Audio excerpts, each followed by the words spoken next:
Um, I think everybody knows what's up here. Remember that today, we talked about this last week, today is the last day to drop with a W grade. So you have your grade reports, we'll talk about those a little bit. People who, like I said, I think we've been keeping in touch with everybody and they know what the situation is here. I'm a little concerned, like I always say, I don't really understand their system down there with the Reading Strategies Lab, but I do know that for the Reading Strategies people, for the people in white here, your grade, and this one is white, but I marked it yellow, your grade in the Reading Strategies Lab is simply the hours you spend there.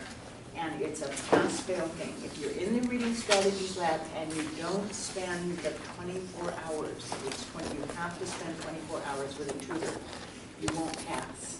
So the number of absences isn't as, again, I'm not exactly sure how they calculate that. They count absences, but you can make them up, okay?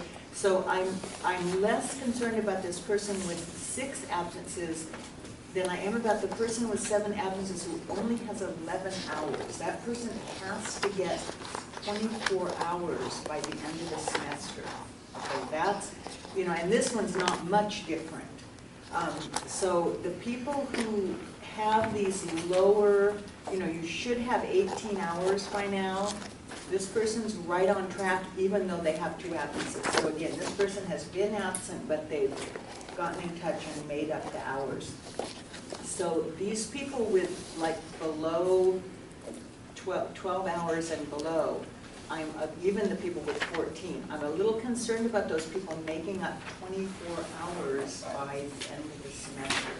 So even though they don't have a flag on you right now, if you're one of those people, you need to get down there and make sure that you arrange with the Reading Strategies tutor to make up those hours, and that then you show up for those appointments, okay? So that's my only concern here, and yeah, I think other people are aware of what's going on.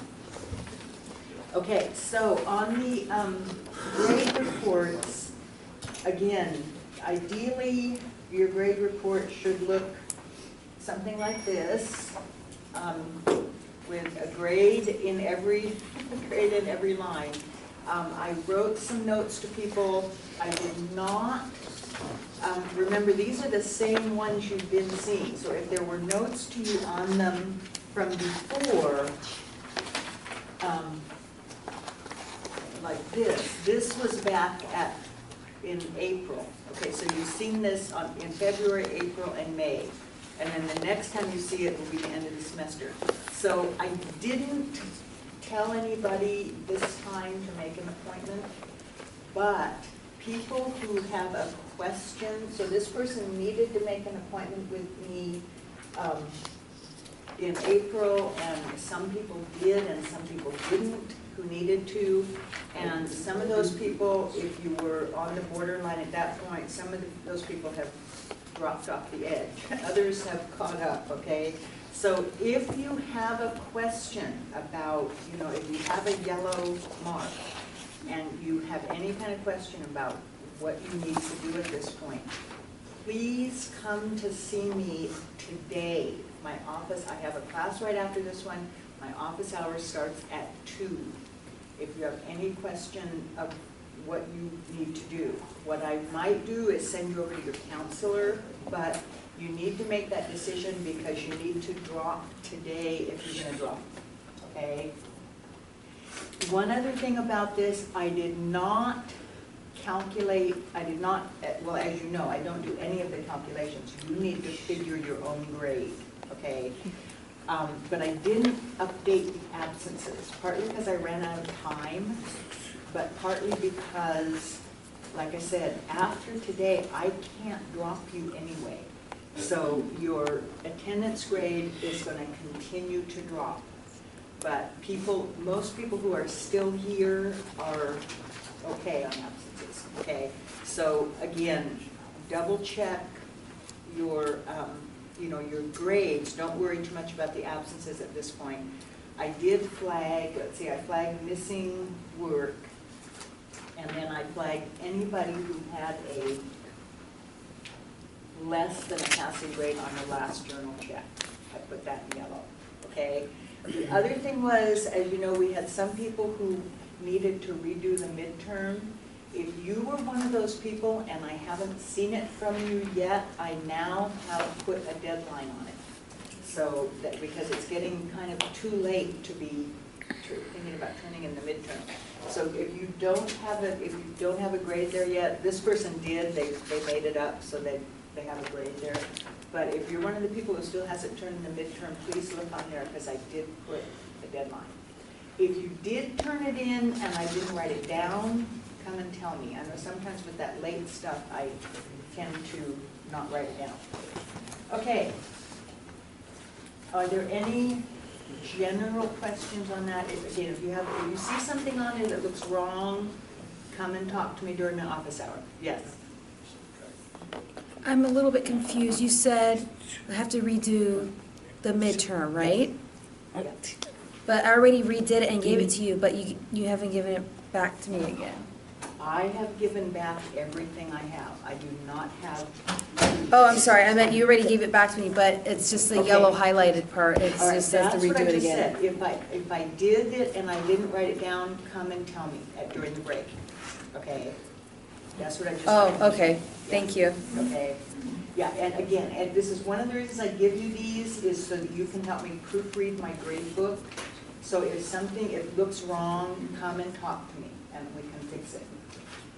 Okay, that kind of stuff we can do during the break, but if you need, counseling about what to do at this point in the semester, come during my office hours.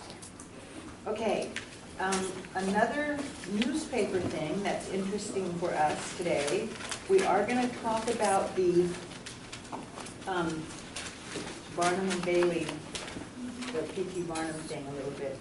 This is yesterday's paper, and of course yesterday, as you know, was Cinco de Mayo, right? Everybody knew that.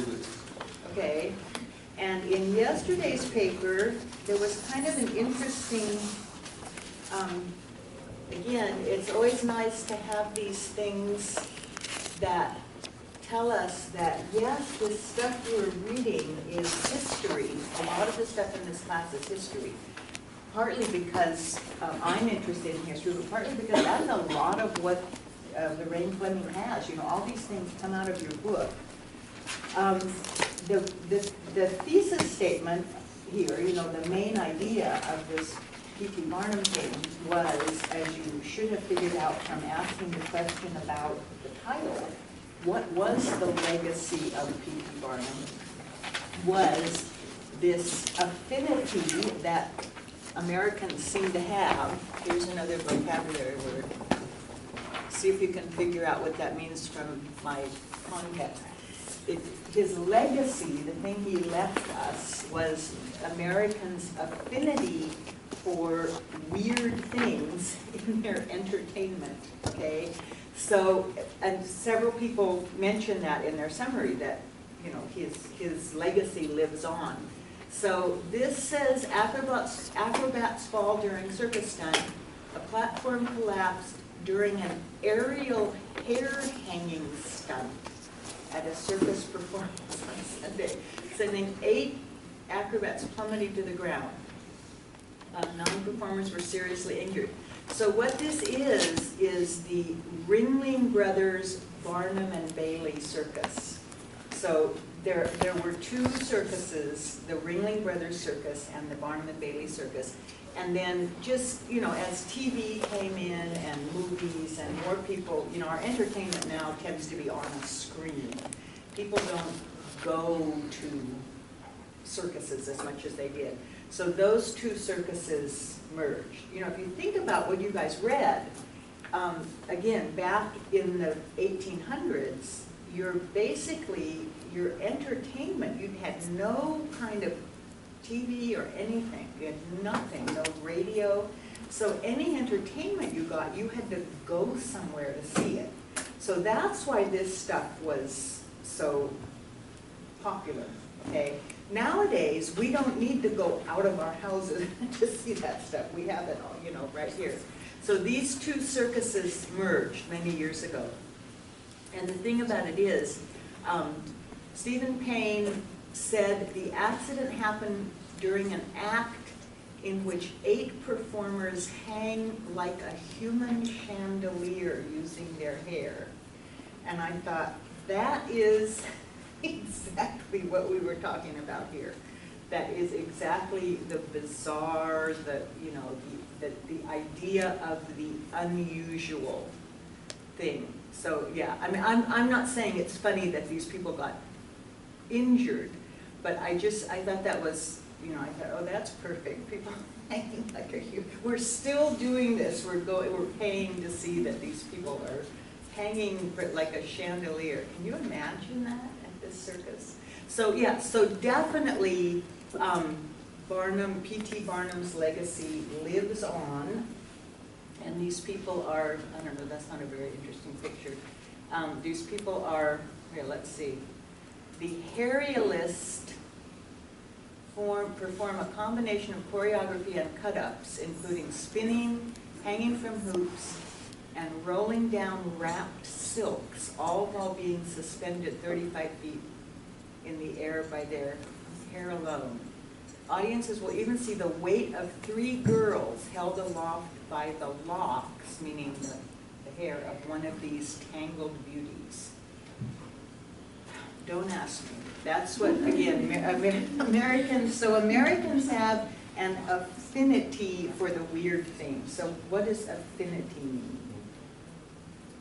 Imagination. They have, Imagination? they have an imagination. Like creativity, like no creation? boundaries. Well, we're saying Americans still have an affinity for the weird. An interest. Interest, yeah, interest, a liking. Yeah, this means an interest or a liking. Okay, yeah, we still have, if Barnum's legacy is true, we still have this affinity that we will pay to go see these weird things. I expect you could find pictures of that on the web if you wanted to, okay? So I can pass that on to people. But it's always interesting to me, I open the paper and there's something that relates to what we've been reading. Okay, now we do need to look, oh, my little note here. One other thing I did want to mention on the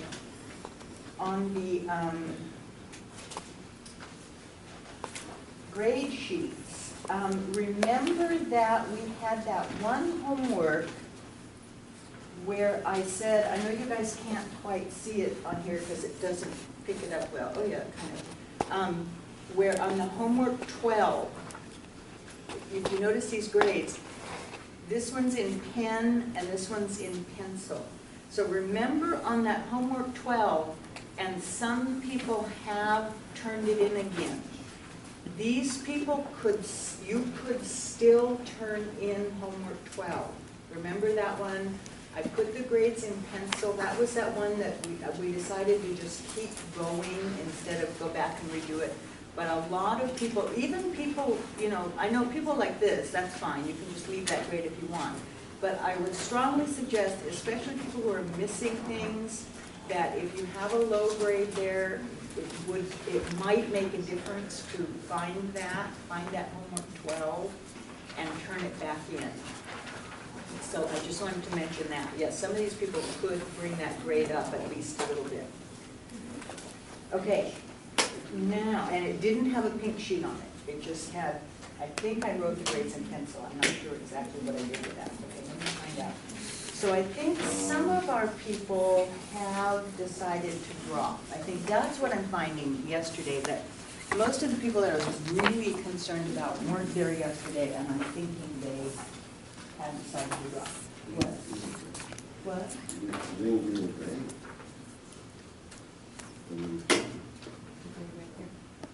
Yep. Okay. Okay, now let's look at this P.T. Barnum thing. What I was concerned about, and again, this is the same old stuff, but I was concerned about the ability of people to connect all this stuff. Okay, what I found was people did a really good job. Let me find one. Here I go, taking this apart again. Let me find one that had trouble. Yeah, this is it. Okay. Oh, did I give you that? I'm sorry. Oh, that's no good.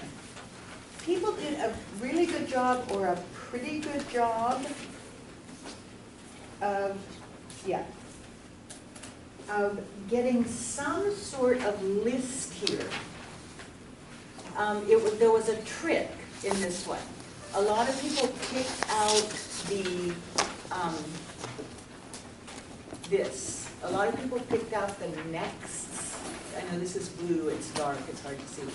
A lot of people picked out the next as remember, and remember that handout I gave you, the list of different types of transitions. Next is a, what kind of transition? Is it a reversal transition? No, it doesn't turn the paragraph around, it makes a list, it adds. It's called an addition transition. The beginning of this, which some people caught and some people didn't, but it didn't, this didn't matter so much as the next, was this, okay? It was at that point, okay? So a lot of people got this, and if you didn't, I made little notes here. Again, we're coming into these supporting details, so I really want to make sure, PT Showman, okay, that's fine.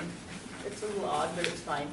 But I really need to make sure that this list that you're making here, I mean, that's good. That's what I've been training you to do all semester. But you really now need to be able to fix that list into something. Okay, Louise, I'm going to collect your cell phone. I haven't been doing this partly because my basket broke, but I have to get a new basket. But I'm going to start doing it. Okay, some semesters I do it and some semesters I don't. Okay, this list ends here, okay? This is the intro. Then here we start with the elderly lady who claimed to be 166 years old. Did Barnum believe that she was 166 years old? Yes. Yeah, we don't know. Some people got that wrong. They wrote down Barnum believed her. Okay, she claimed to be 166 years old and said she had been George Washington's nurse. Do you believe her? Do you believe that somebody could live to 166? No, and especially not back then. Today we're living, you know, today people live 114 years and it's not that unusual. But back then, people didn't live as long. So whether he believed her, whether or not Barnum believed her story, he billed her. You guys did a really good job of figuring out what this meant. A bill is an old-fashioned word for a poster. I don't see any. Oh, there's one back there. There's a what used to be called a bill. When somebody puts up a poster advertising something. There's one back there for the poetry reading. Okay, those used to be called bills. It's kind of an old-fashioned word, but this is an old, that's what they would have been called in Barnum's day. So he advertised her as a living mummy. Come see the living mummy. Now she probably was very old, okay, but she probably wasn't 166. You have to kind of think, if she, I did the math, did I bring my little thing? I did it out. If she was 166 years old in 1835, when would she have been born? I did the math, and I'm not real good at math, but I think she would have been born in 1669. That's That doesn't sound quite right to me, that somebody born in 1669 would have still been alive in 1835. So, yeah, so we think this was probably a fake, but it didn't matter. He made a small fortune charging people just to look at her. Again, think of a world where there just isn't any kind of entertainment except where you go and pay to see something, okay? All right, so that was one.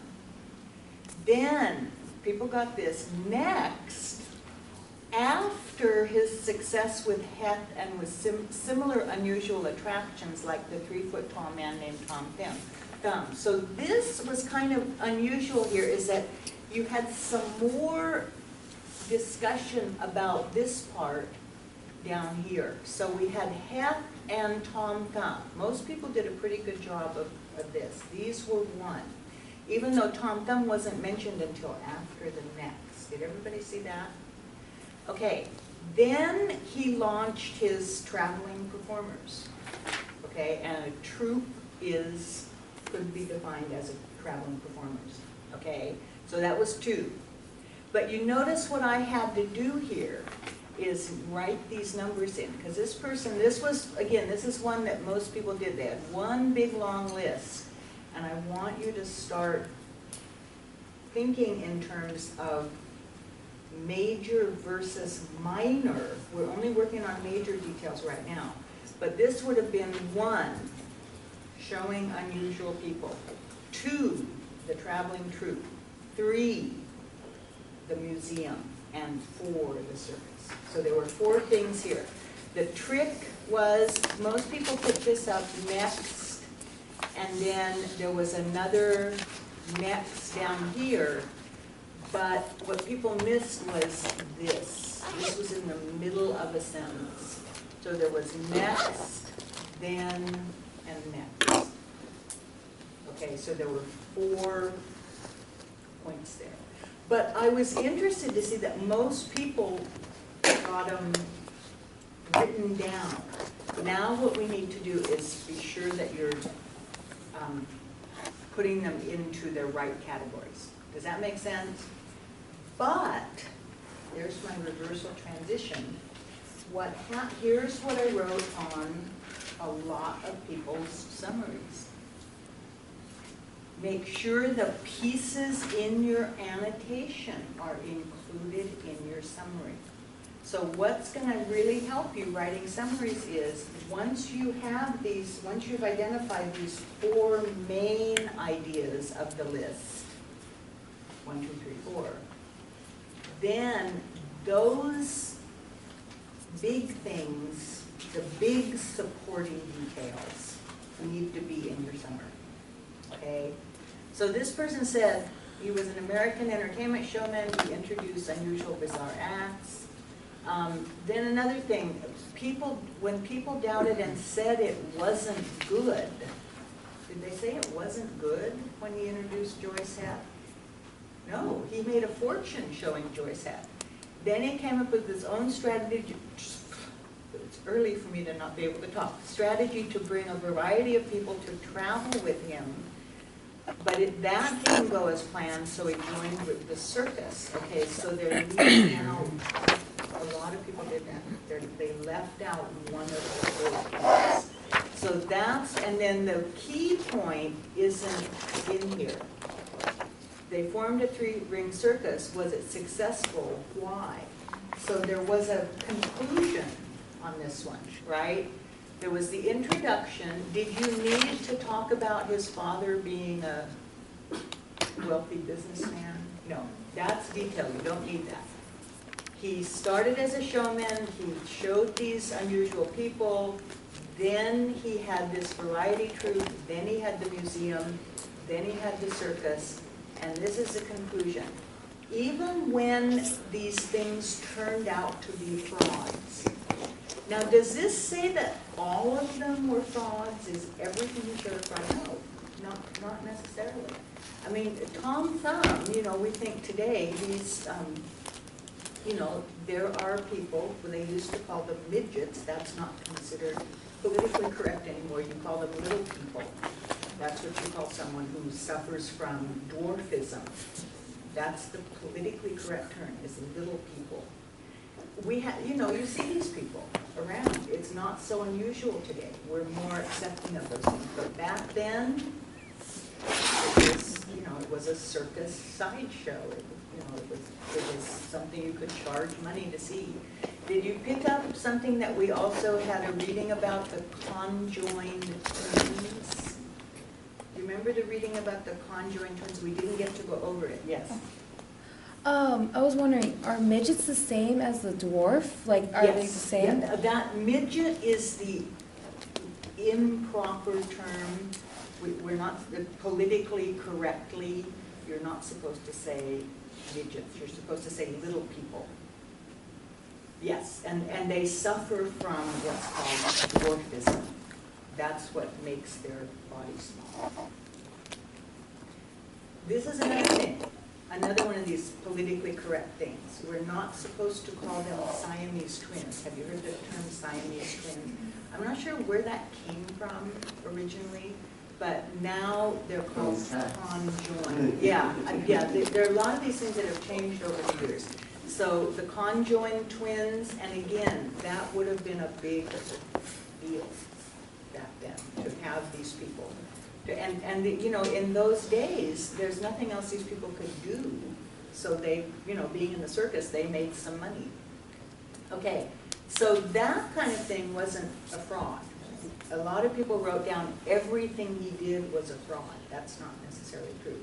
Some of it was like the mermaid skeleton was a fraud, but it sounds like people are willing to go see something like that. Okay. That was the point. Even with the gorilla man dressed in a fursuit, people didn't care. They came and paid to see it, and they wanted to see more. So, yeah, so it's kind of interesting. So you needed that idea. You needed to bring that conclusion in there, too. Does that make sense?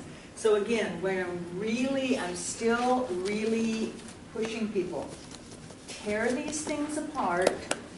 Set them down side by side, and when you think you are done, check it against itself.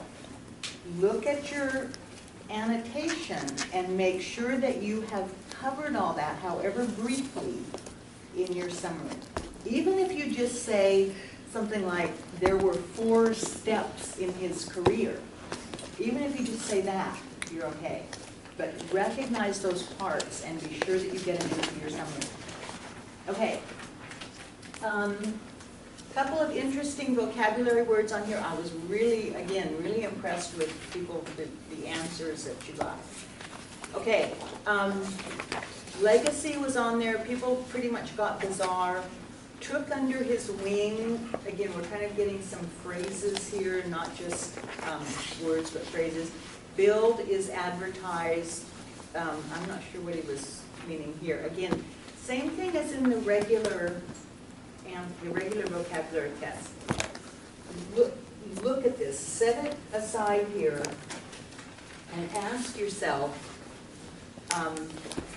launched his first variety, different varieties. That doesn't make any sense. It needs to kind of be able to, a group would have worked, but I also accepted traveling performers on that one. Venture means business. This one is okay, different kinds of, this is the same word. This was a restatement clue. This is the one that usually floors people. Contortionists. What's a contortionist?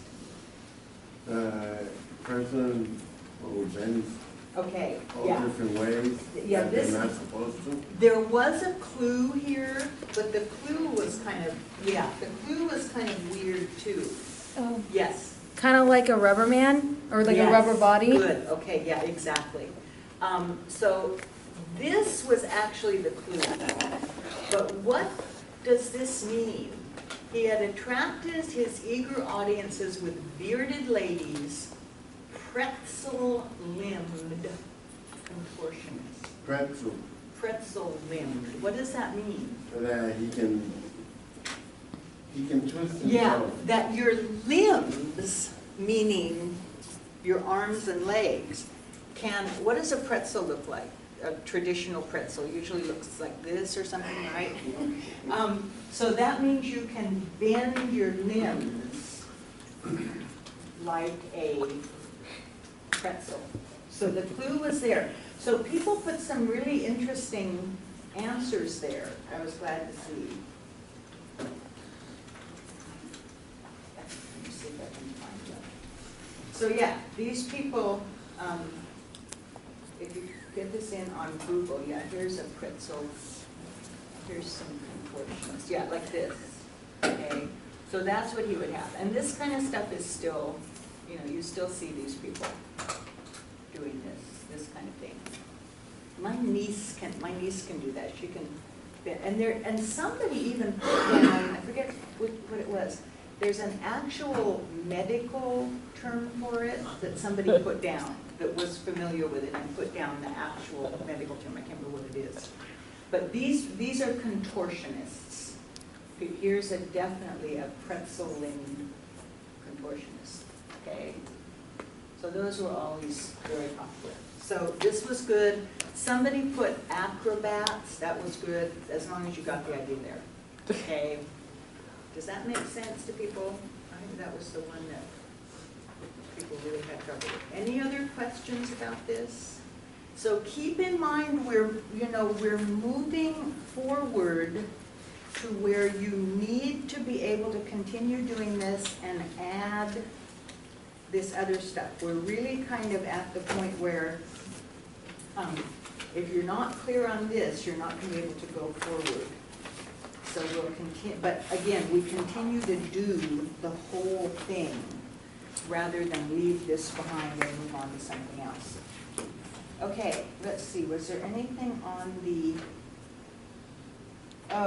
on the vocab? Yeah, this one was a little bit tricky. It's an interesting word. What does prognosis mean? Luis always is going to speak up. Anybody else knows what it is? Here's what a lot of people wrote down. Is that right? No. No. The diagnosis is pancreatic cancer. So when you're diagnosed with an illness, go to the doctor, said, I have this and this. The doctor says, you have XYZ.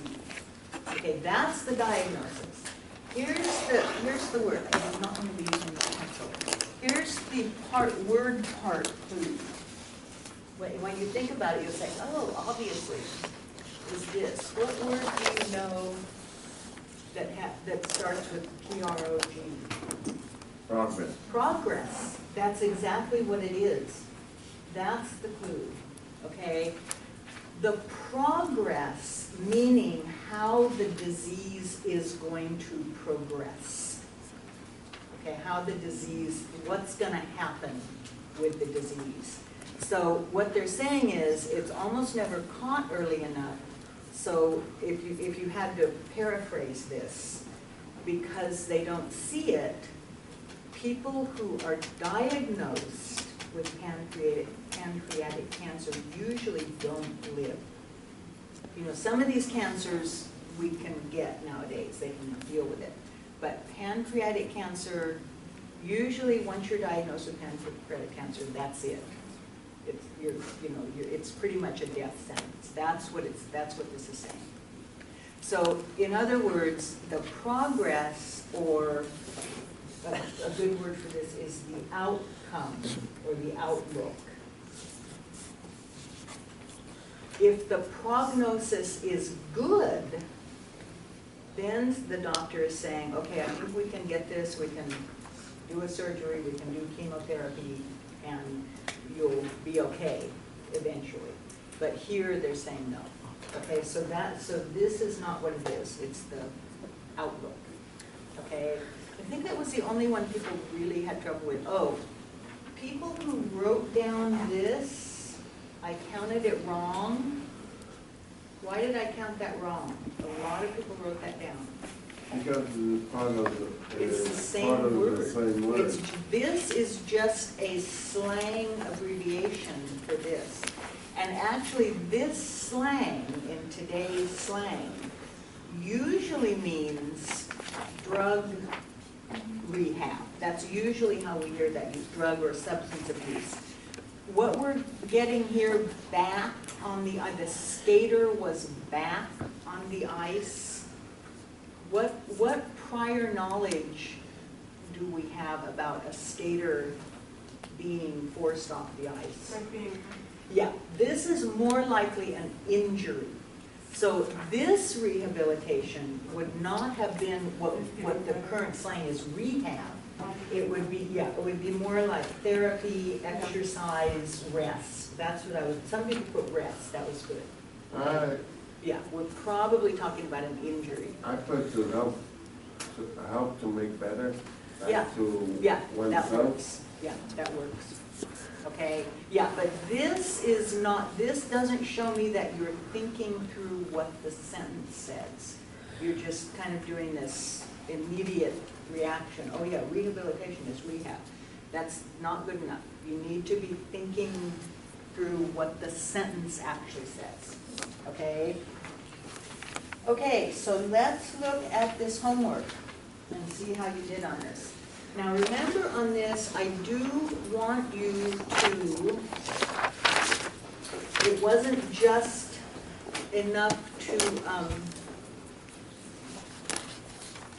do the circle. I want you to see, I want to see that you are posing the questions, because that's what's going to help. Yes.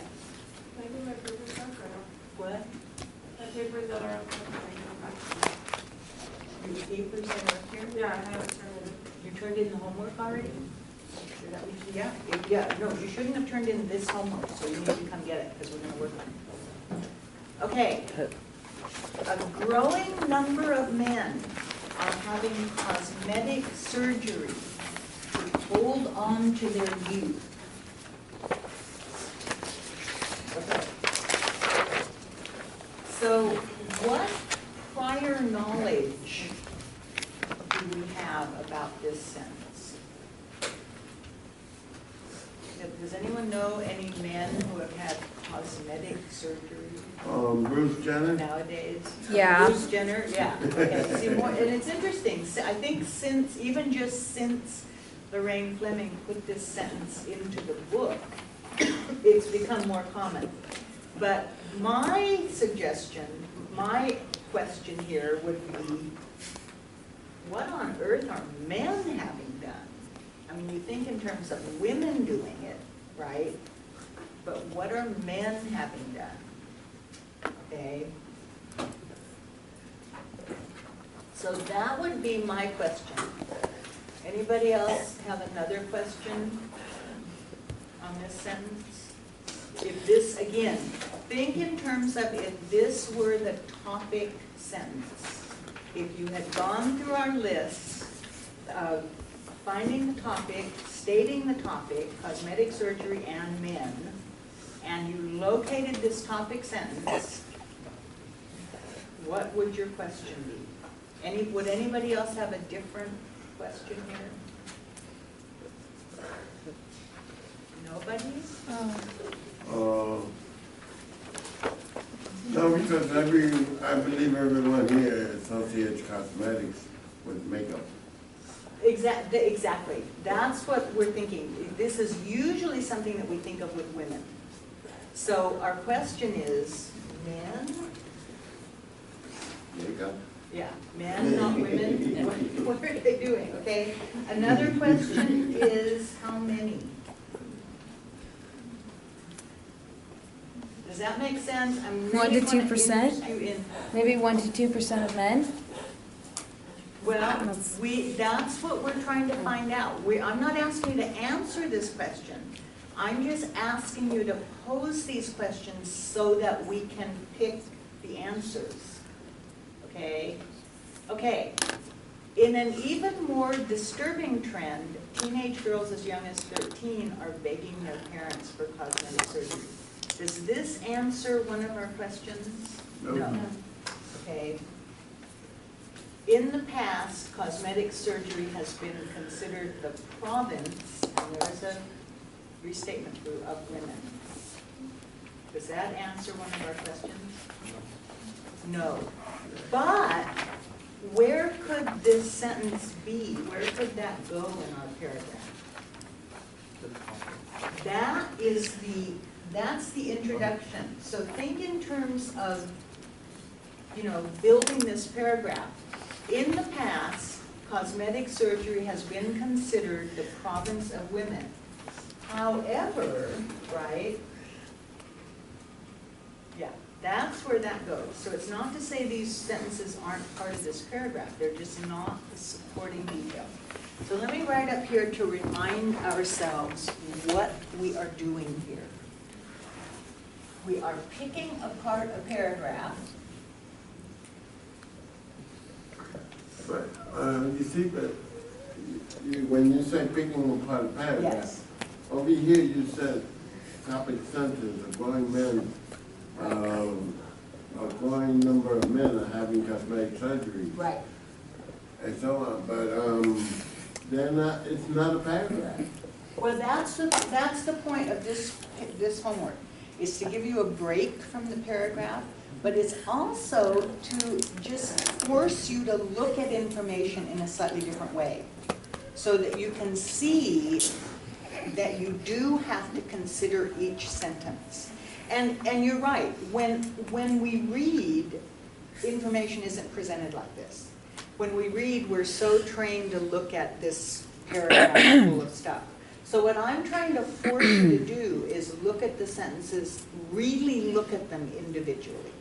Because that's what a lot of people aren't doing. Witness the Barnum and Bailey thing. They're just say, oh, here's this whole paragraph, I have to read it, You really need to look at the value of each sentence. So that's why we want to pull them apart and kind of try to put a paragraph back together. Okay? So we're going to discover the topic. Here's our list. Phrase the topic. State the main idea. I'm going really fast because we all know this, right? Find, and this is the abbreviations I've been using on your homework. Hope everybody can decipher those, okay? Ask the questions that the topic or sentence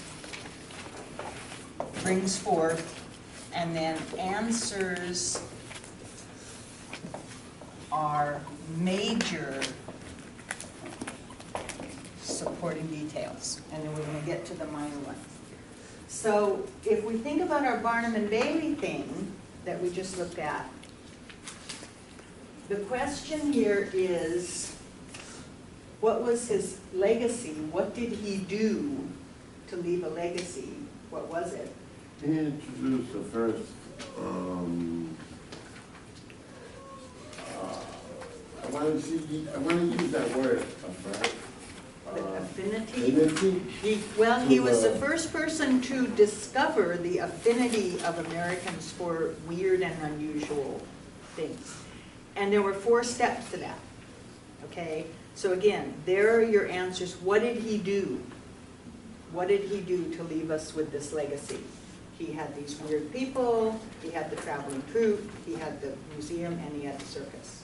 So those are your answers to the question, okay? And that proved America's interest in the weird and unusual, which is still going on with people hanging from their hair. I'll have to look that up and see what that looks like. Okay. Disturbed by fat accumulating on their chests, men are resorting to surgery to get rid of it. Does that answer our question? Yes. Okay. Many men nervous about being seen as too old on the job market are having the bags under their eyes removed. Does that answer the question? Yes. Does it, and then we have to kind of go back and say, does it go into this? No. So when we ask these questions, again, remember my number 7 down here, repeat steps as necessary. So you get in here and you say, well, I think this paragraph is going to be about the number of men who are having cosmetic surgery done. Okay? So when you get in here and realize that's not what it's telling you, then you have to go back and say, no, the main idea is this. Does that make sense? Now, could this sentence go in the paragraph? Could we fit this in? If this is going to be our intro, and these are our 2 details, we're going to put a reversal transition in. Could we put this in there anywhere? You could put it at the end. I don't know whether you want to bring that up, unless maybe your next paragraph is going to be about that. But yeah, again, kind of think of these in terms of somebody comes to you, a friend comes to you and says, I'm having trouble with this writing assignment, can you help me put my sentences in the right place? And you say, yeah, I see what you're doing. This is your introduction. You need a reversal